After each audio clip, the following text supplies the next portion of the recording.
Hi, second graders. Today we're going to start reading with chapter 21. Bongo, I said early that morning as the last stars faded like weary fireflies. There's something I need to do. Does it involve potato chips? Bongo mumbled. No, then I'd rather sleep.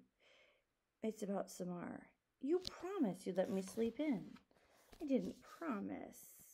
You implied. I want to grant Samar's wish.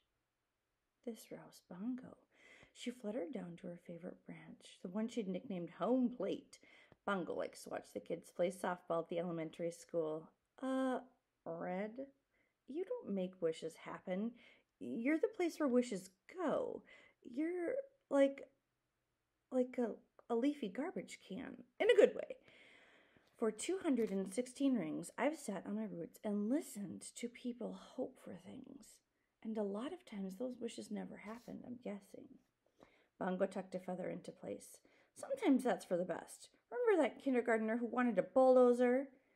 I'm passive. I just sit here watching the world. You're a tree, Red? That's kind of the job description. This is a good wish. And it's a wish I can make happen, I paused. Well, we can make happen. Yeah, I had a feeling this is where this was going. Bongo glided to the ground. Look, I heard Samar's wished. How exactly are you going to find her a friend? You'll see, I said, hoping I sounded more confident than I felt. Red? Bongo paced back and forth. With each step, her head bobbed forward. We've got more serious issues, pal. Francesca's talking about turning you into toothpicks, and your residents are frantic about where they're going to move if that happens. She came close and nudged me fondly. Of course, they're worried about you, too. I know that. Fresh baked bread poked her head out from under the porch. It was barely dawn, and only the white stripe running the length of her face was clearly visible. I've offered to take in one of the tree families temporarily, she announced. Preferably the opossums. They're better behaved than the ewes. That's very generous of you, Fresh, I said. But I was interrupted by Big Ewe, the mother of the 3 raccoon babies. She was in my large howl, grumbling under my breath. I beg your pardon, she exclaimed. You have excellent manners. And they're too inquisitive, said Fresh Baked Bread, always poking their noses where they shouldn't be, grabbing things with those little paws of theirs. Well, at least they don't stink, Big Hugh cried, and your children have paws last time I checked. Harry Spiders, the mother opossum, peeked out cautiously from her hollow. Opossums name themselves after things they fear. Stink is in the nose of the beholder, said Harry Spiders. And while I personally think your children have a delightful odor, Fresh, I've already got dibs on the woodpile 2 doors down, should anything happen to dear Red, she patted me. No offense, love. Just thinking ahead, you know. No offense taken, I assured her. I saw that pile first, Big U cried. Share the skunk den, Harry Spider said.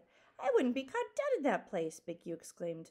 Not now that I know my inquisitive children aren't wanted. Well, they are a little bit boisterous, said Harry Spiders. At least my children have spunk, said Big U. Your kids faint when they see their own shadows. Playing possum is a useful adaptation, said Harry Spiders, her pink nose twitching. The world is a dangerous place, and in any case, we can't control it. It just happens.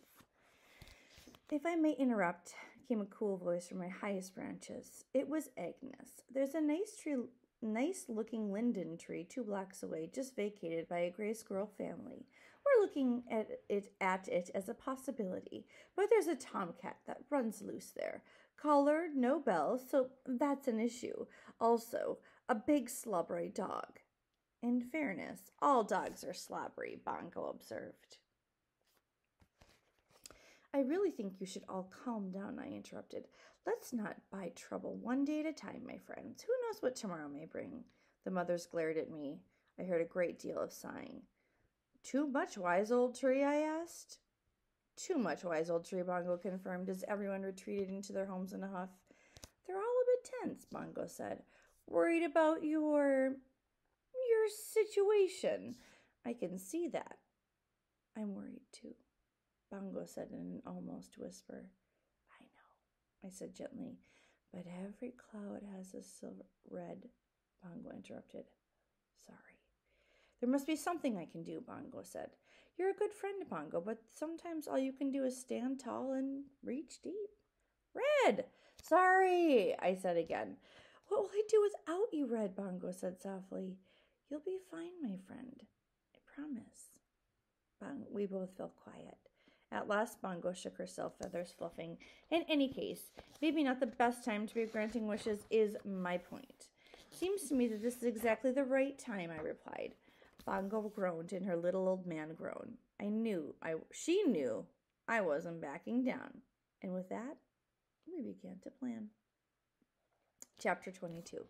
We executed plan number 1 an hour and a half later when Stephen headed off to school. He got only as far as the sidewalk when Bongo dove straight down to his backpack, poking at the zipper with her beak. She cawed frantically. When crows want to be loud, they can be extremely loud. What? Stephen cried. What is wrong with you, bird? He dropped his backpack to the ground. Bongo landed on the backpack, looking at him hopefully. Chip, please, she said. Stephen rolled his eyes. Seriously? Hello, Bongo said. Chip, please. Stephen put his hands on his hips. Okay, fine. I've seen you in action working the bus line. Bongo hopped to the ground as Stephen unzipped his backpack. You rock, she said politely. Stephen pulled his lunch bag and opened it. Let's see. I've got a tuna fish sandwich, carrot sticks. But before he could say anything more, Bongo plunged into the backpack, grabbed a sheet of paper, and flew skyward. Hey, that's my English homework! Stephen cried. Come back here, you thief! Bongo flew high into my branches and landed with a victorious caw.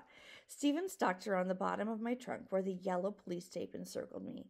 Please, Crow, he pleaded. I'll give you my whole sandwich, please. Bongo perched on the paper, freeing her beak. No way, she replied.